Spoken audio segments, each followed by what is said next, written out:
tout le monde dans le quartier aimait Madame Parker. Elle ravissait tout le monde avec l'odeur des pâtisseries fraîchement cuites le matin, et les voisins les plus proches pouvaient rapidement venir chez elle pour déguster ses friandises. Mais un jour, celle-ci a soudainement disparu. Madame Parker était l'un des membres les plus aimés de son quartier. Elle était incroyablement généreuse envers tous ceux qu'elle croisait. Même si elle était chef pâtissier à la retraite depuis 10 ans, elle se levait tôt chaque matin, pour préparer des pâtisseries fraîches pour tous les voisins qui en voulaient. Elle laissait des muffins et des bagels à la disposition de ses voisins pour qu'ils les dégustent sur le chemin du travail ou de l'école. Grâce à sa générosité, ses voisins venaient la voir tous les jours. Ils s'occupaient également d'elle lorsqu'elle avait besoin d'aide. Même si Madame Parker vivait seule, elle ne s'est jamais sentie isolée, car sa communauté lui apportait un grand soutien. Madame Parker avait une belle-fille, Suzanne, qui lui rendait visite assez souvent. Son mari était décédé 5 ans plus tôt, mais elle était restée en contact avec sa belle-mère. Suzanne était aussi une personne très bavarde, qui essayait de se lier d'amitié avec certains voisins de Madame Parker pour savoir ce que la vieille dame faisait quand elle n'était pas là. Si certains voisins trouvaient son comportement innocent, d'autres, qui vivaient dans le quartier depuis plus longtemps, savaient que Suzanne n'était pas digne de confiance. Madame Evans, qui vivait à côté de Madame Parker, connaissait Suzanne avant même qu'elle ne se marie. Leurs échanges l'ont amené à penser que Suzanne n'avait quoi après l'argent de Madame Parker et qu'elle ne se souciait pas vraiment d'elle. Un matin, les voisins sont sortis et ont remarqué que Madame Parker n'avait pas laissé de pâtisserie. Inquiets, ils ont décidé de frapper à sa porte pour voir si tout allait bien. Sharon, l'une des voisines qui était venue voir Madame Parker, a parlé à Madame Evans pour savoir si la vieille dame allait bien. « Bonjour, Madame Evans. Avez-vous une idée si Madame Parker va bien ?» a-t-elle demandé. « Nous sommes passés devant pour voir si elle allait bien ce matin, mais elle n'avait pas encore ouvert sa porte. » Madame Evans était surprise d'entendre cela, alors elle a frappé à la porte de Madame Parker. Malheureusement, il n'y a pas eu de réponse, alors Madame Evans a décidé d'appeler Suzanne. « Bonjour Suzanne, je voulais juste vérifier si Madame Parker est chez vous ou si elle vous a parlé dernièrement, car certains voisins ont remarqué qu'elle n'a pas répondu à sa porte aujourd'hui. » Suzanne avait l'air surprise. « Je serai bientôt là », a-t-elle promis. Bien que Suzanne ait eu l'air inquiète au téléphone, elle n'est pas venue. Cela a rendu Madame Evans encore plus méfiante et inquiète pour son amie. Elle a décidé d'attendre le lendemain pour rappeler Suzanne, espérant que rien n'était arrivé à Madame Parker. Tôt le lendemain matin, Madame Evans a entendu des bruits étranges provenant de l'appartement de Madame Parker. Quand elle est allée voir ce qui se passait, elle a été accueillie par un ouvrier du bâtiment de travail. « Bonjour, puis-je vous aider ?» a-t-il demandé. « Connaissez-vous la dame qui possède cet appartement ?» Si est Madame Parker, lui a dit Madame Evans. « Non, madame, je n'ai aucune idée de qui vous parlez, » a répondu l'ouvrier de construction. « Qu'est-ce ce que vous voulez dire ? Madame Parker vit seule ici. Si vous êtes dans son appartement en train de rénover, alors si est sûrement elle qui a dû vous donner ces instructions, » a-t-elle dit. « Madame, on m'a demandé de venir dans cet appartement pour commencer les rénovations aujourd'hui. Je n'ai pas d'autres informations pour vous. » Avant qu'elle n'ait pu répondre, l'ouvrier a fermé la porte, et Madame Evans est restée dehors, confuse par la conversation qu'elle venait d'avoir. Plus tard dans la journée, Madame Evans a remarqué que Suzanne s'est précipitée à l'appartement de Madame Parker.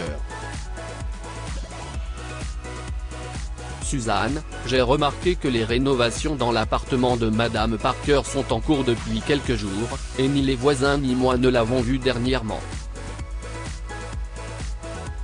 Savez-vous où elle pourrait être ? A demandé Madame Evans. L'attitude de Suzanne est rapidement passée d'amicale à défensive. Pour commencer, l'endroit où se trouve Madame Parker ne vous regarde pas. Mais si vous insistez, elle est actuellement dans un établissement psychiatrique privé, a dit Suzanne. Non, si est impossible. Si est une femme merveilleuse, a répondu Madame Evans. Elle a commencé à entendre des voix et a été placée sous surveillance spéciale, a dit Suzanne. Madame Evans était choquée par ce qu'elle avait entendu, mais Madame Parker semblait aller bien, et si elle commençait à entendre des voix, elle me l'aurait dit. Nous sommes amis depuis tant d'années. Eh bien, je ne sais pas quoi vous dire, alors si vous voulez bien m'excuser, je dois vérifier si les ouvriers font ce qu'on leur a demandé, a vaguement répondu Suzanne en s'éloignant. Madame Evans ne pouvant accepter l'explication de Suzanne, elle s'est précipitée chez les autres voisins, Janine et Sharon. J'ai besoin de votre aide, dit-elle.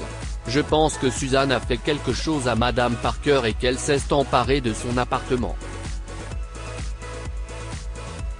Pourriez-vous m'aider à découvrir ce qui lui est arrivé ? Les deux voisines, désireuses d'aider, ont décidé de contacter tous les établissements psychiatriques de la ville. Après plusieurs heures de recherche, les dames ont réussi à joindre l'établissement où se trouvait Madame Parker, mais la réceptionniste a refusé de discuter de son diagnostic avec elle. Sharon a appelé une de ses amies, une psychiatre, qui avait des clients dans l'établissement psychiatrique. La psychiatre a accepté d'examiner Madame Parker, et après un examen de 3 heures, elle a confirmé que Madame Parker était mentalement stable et ne représentait aucun danger pour elle-même ou pour les autres. Mais pourquoi ai-je atterri ici ? A demandé Madame Parker au psychiatre. Suzanne m'a conduite ici après que je lui ai dit que j'entendais des voix dans mon appartement. Je n'ai pas entendu de voix depuis que je suis ici, mais je croyais vraiment que quelque chose n'allait pas chez moi, a déclaré Madame Parker. Le psychiatre n'a pu proposer aucune raison possible, mais a suggéré que ses voisins la ramènent chez elle et la surveillent de près. Pendant que les dames âgées rentraient ensemble chez elle, elles ont interrogé Madame Parker sur les voix qu'elle prétendait entendre. Les réponses de Madame Parker les amènent à conclure que Suzanne avait peut-être placé un appareil dans son appartement, pour essayer de la convaincre qu'elle entendait des voix. Lorsqu'ils sont arrivés à son appartement, Suzanne a été choquée de voir Madame Parker. « Que faites-vous ici ? Je pensais que vous étiez en soins de longue durée », a-t-elle demandé. Le psychiatre de Sharon m'a examiné pendant des heures et a découvert que je n'avais rien d'anormal, alors je suis rentrée à la maison, a dit Madame Parker. Puis elle s'est rapidement rendue compte que Suzanne avait fait des changements importants dans son appartement. « Je ne vous ai pas permis de rénover mon appartement. Que se passe-t-il ? demanda-t-elle. Suzanne était furieuse. Elle ne pouvait pas croire que ses voisines fouineuses avaient ruiné son plan parfait. Sans expliquer ses actes, elle est sortie en trombe et est partie en voiture. Madame Parker a chassé tous les ouvriers et leur a demandé de facturer Suzanne pour le travail accompli. Pendant que les voisins aidaient à nettoyer, Sharon a trouvé l'appareil utilisé par Suzanne pour convaincre Madame Parker qu'elle entendait des voix. Madame Parker a mis longtemps à comprendre que Suzanne ne se souciait pas d'elle et qu'elle ne voulait que son appartement.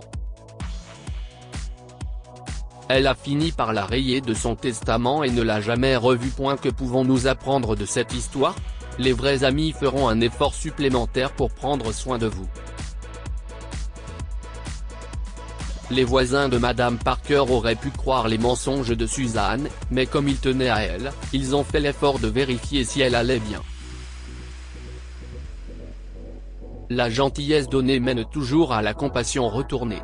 Les voisins ont pris soin de Madame Parker parce qu'elle était également aimable avec eux. Lire aussi, une vieille dame voit des triplés solitaires jouer toute la journée sur la plage et les suites. Abonnez-vous à Amomama sur Google News.